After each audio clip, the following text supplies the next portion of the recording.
안녕하세요. 구티비 시청자 여러분. 저는 옥국교회 겟세마네 기도학교 임정자 목사입니다. 창세기 말씀을 가지고 기도하는 창세기 기도, 오늘은 두 번째 안식 기도입니다. 하나님이 천지를 창조하셨습니다. 6일간 창조하시고 7일에 안식하셨습니다. 안식일은 창조의 완성입니다. 그래서 안식 기도는 기도의 완성이라 할 수 있습니다. 안식 기도의 첫째는 다 이루어지게 하옵소서. 천지와 만물이 다 이루어지니라. 다 이루어졌습니다. 하나님이 창조를 다 이루셨습니다. 누가 도와준 것도 아닙니다. 전능하신 하나님이 다 이루셨습니다. 우리는 하나님 아버지께 기도합니다. 다 이루신 하나님께 기도합니다. 하나님만이 다 이루실 수 있습니다. 세상은 돈이면 다 된다, 권세면 다 된다. 하지만 돈이나 권세 가지고 죽어가는 영혼을 살릴 수 없습니다. 하나님만이 다 이루십니다. 그래서 하나님께 기도합니다. 다 이루어 주옵소서. 예수님이 십자가에서 죽으시면서 말씀하셨습니다. 다 이루었다. 예수님은 이 세상에 오셔서 다 이루셨습니다. 죄인을 구원하시는 사역을 완성하셨습니다. 우리는 구원하신 예수님의 이름으로 기도합니다. 다 이루어 주옵소서. 우리 안에 천국을 이루어 주옵소서. 우리에게 구원을 다 이루어 주옵소서. 두 번째 안식기도입니다. 이 일을 마치게 하옵소서. 하나님이 일일째 되는 날 일을 마치셨습니다. 하나님에게는 처음과 나중이 있습니다. 우리도 하던 일을 마쳐야 할 때가 있습니다. 하던 일을 계속 하려 하기 때문에 주일도 모르고 일하게 됩니다. 주여, 일을 마치게 하옵소서. 우리 시대는 중독이 문제이지요. 게임 중독, 스마트폰 중독, 스포츠 중독, 일 중독. 예수님은 알파와 오메가이십니다. 처음과 나중입니다. 시작과 마침입니다. 우리도 하시던 일을 마치신 하나님께 기도합니다. 주여, 일을 마치게 하옵소서. 주여, 중독을 마치게 하옵소서. 주여, 미움을 마치게 하옵소서. 세 번째 안식기도입니다. 안식하게 하옵소서. 하나님이 일곱째 날에 안식하시니라. 하나님께서 하시던 일을 마치시고 안식하셨습니다. 하나님의 형상대로 창조된 인간도 안식이 필요합니다. 현대인들은 불안합니다. 초조해요. 분노가 있어요. 경쟁사회에서 뒤처질까 봐 아둥바둥합니다. 성인병의 원인으로 스트레스가 가장 높다고 하잖아요. 안식이 없어서 오는 병입니다. 창조자 하나님은 안식하셨는데 우리 인간이 안식하지 못합니다. 그래서 하나님께 기도해야 합니다. 안식을 주옵소서.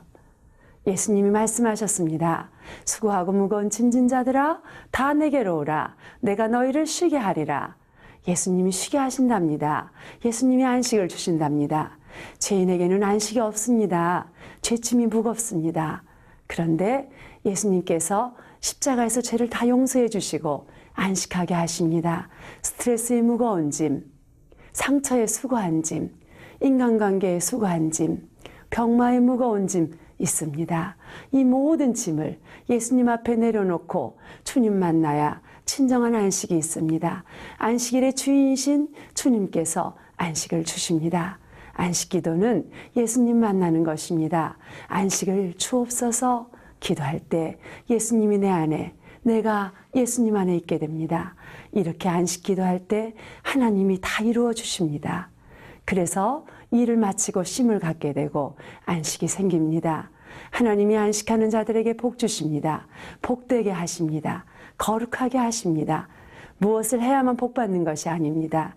하나님이 생육하고 번성하라, 땅에 충만하라 하시고 복 주십니다.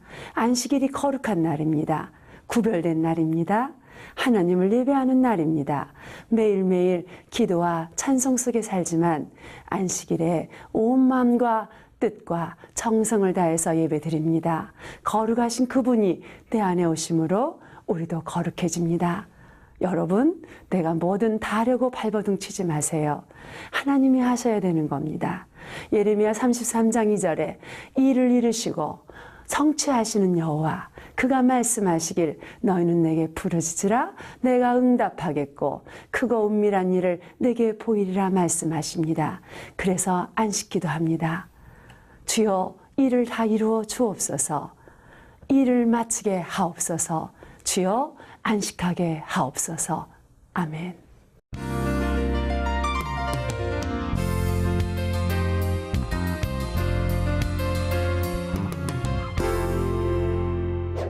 안녕하세요. 구TV 시청자 여러분. 저는 광명 광산교회를 담임하고 있는 강문정 목사입니다. 21세기의 큰 적이 사람들을 병들게 하는 근심이라고 하는 것입니다. 그래서 저는 근심을 물리치는 법이라는 제목으로 같이 은혜를 나누겠습니다. 주님께서 주시는 마태복음 14장 22절부터 23절의 말씀으로 함께 생각해 보겠습니다. 이 시대의 비극을 낳는 암, 우울증, 불면증 이런 비극을 낳는 병이 근심에서 오는 요인이라고도 합니다. 물론 우리를 넘어뜨리는 사단의 공격도 있지만은 이 근심은 무서운 질병을 야기하는 가장 요소라고 합니다. 이런 가정이 있었습니다. 우환이 밀물듯이 몰려오고 그리고 절망이 정말 밀려오는 가정이 있었는데 남편 사업은 부도가 나고 육신의 몸은 병이 들어가고 자녀들은 큰 벌이가 없이 무직으로 살고 있을 때 방황하던 그 시간에 한 사람이 음독도 자살을 시도하게 됐고 가정이 엉망이 되어버렸습니다. 이런 상태에서 아내는 불면증, 위암에 걸려 낙심천만하고 있는 상황에서 정말 어떻게 인생을 사나 많은 고민과 절망으로 나날을 세울 때 한 고등학교 친구가 찾아왔다고 합니다. 야, 이런 힘든 상황에서는 돌파구를 찾아야 않겠느냐? 내가 좋은 소식을 전해줄게. 유명한 점장이가 있는데 그 점장이를 찾아가면 문제를 해결받는다고 했다는 것입니다. 사람이 다 그렇듯이 절망 가운데 사려보려는 몸부림에 그 친구의 이야기를 듣고 그 점장이를 찾아가기로 했습니다. 그랬더니 더러운 조상 귀신이 붙어서 이렇게 안 된다는 것이라고 하면서 이걸 몰아내고 굿을 해야 된다는 것이었습니다. 그래서 대굿을 해야 된다는 것인데 공짜를 이제 지향하거나 공짜로 굿을 하면 더 무서운 일을 당하니 1,000만 원을 내라고 했다는 것입니다. 이런 어려운 상황에서 1,000만 원 어마어마한 돈이죠.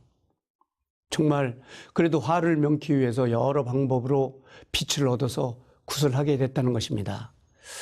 문제는 몇 달이 지나도 효과가 하나도 오지 않고 정말 새로운 것이 없는 상황에서 얻은 빚, 이자만 더해갔다는 것이죠. 그런 가운데 또 한 친구의 권유를 받아서 우리 불공을 드리자고 했다는 것입니다. 그래서 1000일 동안 불공을 하면 놀라운 효과가 있다고 했습니다. 그러나 먼 길을 오고 가는 것도 문제지만 차비도 쉽지 않아서 약 2달 정도 하다가 효과가 없어서 그만뒀다는 얘기를 들었습니다. 또 다른 친구 한 명이 진짜 용한 도사가 있다고 하니까 우리 한번 거기 가보자. 이런 죽을 지경에서 또다시 그는 시도를 했습니다. 그래서 결국은 그 용하다는 사람을 찾아갔는데 놀라운 사실은 그분이 하는 말이 당신이 찾고 있는 신이 맞지 않아서 이렇게 긴 방황을 했다는 것입니다. 여기까지 방황한 것은 당신이 찾는 신이 당신이 원하는 그런 신과 맞지 않기 때문에 내가 당신에게 정말 좋은 신을 소개해 가겠다고 정말 놀라운 얘기를 했다는 것입니다. 그게 뭐냐면 당신은 예수 신을 믿어야 된다는 것이었습니다.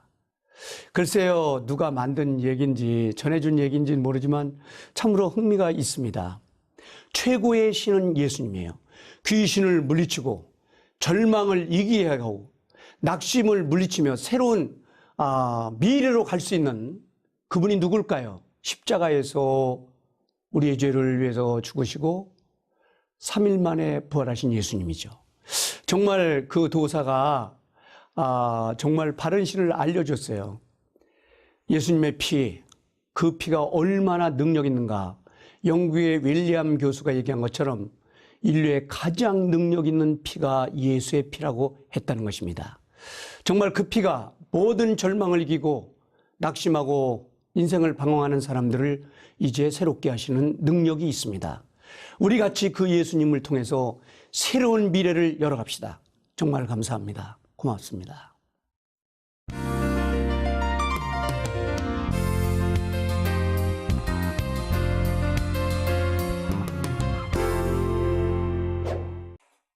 안녕하세요. 구TV 시청자 여러분. 저는 수생교회 강복열 목사입니다. 마태복음 29장 1절부터 20절 말씀입니다. 이미 예언하신 대로 죽음을 이기시고 부활하신 예수 그리스도의 영광스러운 모습을 대하게 되는데, 무성도들에게 기독교 신앙의 위대한 승리입니다. 안식 후 첫날에 부활하신 예수님, 세상의 참빛 되신 예수께서 안식 후 첫날에 어두운 무덤의 권세를 깨치시고 온 세상에 생명의 빛을 비추셨습니다. 안식 후 첫날, 곧 주일이 이때부터 시작되었습니다. 옛 언약의 완성이요, 온 인류에게 새롭게 사는 길을 열어놓으신 새 언약의 주인이신 예수님이 부활하신 주의 날로서 그리스도인들이 이날에 그리스도의 영광을 찬양하며 이날을 예배의 날로 정하게 되었습니다. 부활 사건을 은폐하려는 유대 지도자들의 음모, 어쨌든 분명한 것은 예수님의 부활은 그 어떤 흉계와 인간적 지혜로도 막을 수 없는 진실이요 역사적 사실이었습니다. 예수 그리스도께서 하나님의 아들이라는 사실을 가장 분명하게 증명하고 있는 것은 바로 부활입니다. 그러나 아무리 분명한 증거가 있다 하더라도 성령께서 역사하지 않으시면 사람들을 믿게 할 수 없다는 사실입니다. 제자들과 성도들을 향한 그리스도의 지상 명령. 성경은 성도들로 하여금 부활의 주님께서 성령을 통해 지속적으로 사역해 가심을 강조, 하나님 나라의 복음 전파에 적극적으로 동참하도록 격려하고 있습니다. 구원 사역을 위한 사명입니다. 하늘과 땅의 모든 권세를 받은 예수님은 세상 만물을 다스릴 것입니다. 그러므로 이제는 유대인만의 구원이 아니고 모든 민족을 향한 지상 명령을 하고 계십니다. 모든 민족에게로 가라. 제자 삼으라. 세례를 베풀라. 분부한 모든 것을 가르쳐 지키게 하라. 내가 세상 끝날까지 너희와 항상 함께 있으리라. 요한복음 20장 19절부터 31절 말씀입니다. 겟셋마네 동산에서 잡혀가신 예수님을 버리고 도망쳤던 그들, 절망과 수치심에 괴롭고 죽음의 위협에 떨던 제자들에게 부활하신 주님께서 친히 찾아오셔서 평강이 있을지어다. 예수께서는 그들의 지난 허물을 묻지 않으시고 평강을 주십니다. 제자들은 두려워서 숨어 있었습니다. 부활하신 주일 저녁 문은 닫혀 있었습니다. 부활하신 주님의 임재는 실제였습니다. 두려움은 기쁨으로 바뀌었습니다. 위대한 사명입니다. 사명을 받는 데는 한 가지 큰 자격이 필요합니다. 주께서 주시는 평안을 받아들이고 소유하는 것입니다. 그리스도를 통하여 하나님과 화해하지 않았다면 세상 앞에서 하나님을 대표할 수 없습니다. 그리스도의 사명과 제자의 사명 사이에는 연관성이 있습니다. 제자는 그리스도와 똑같은 사명을 위임받아 이 땅에 보내집니다. 그 사명이 무엇입니까? 하나님께서는 그리스도께 특별한 사명을 주셨습니다. 그리스도는 제자들에게 그와 똑같은 사명을 주셨습니다. 성령을 받으라. 그분의 명령을 수행할 수 있는 능력을 주십니다. 죄사함, 사역자들의 권위입니다.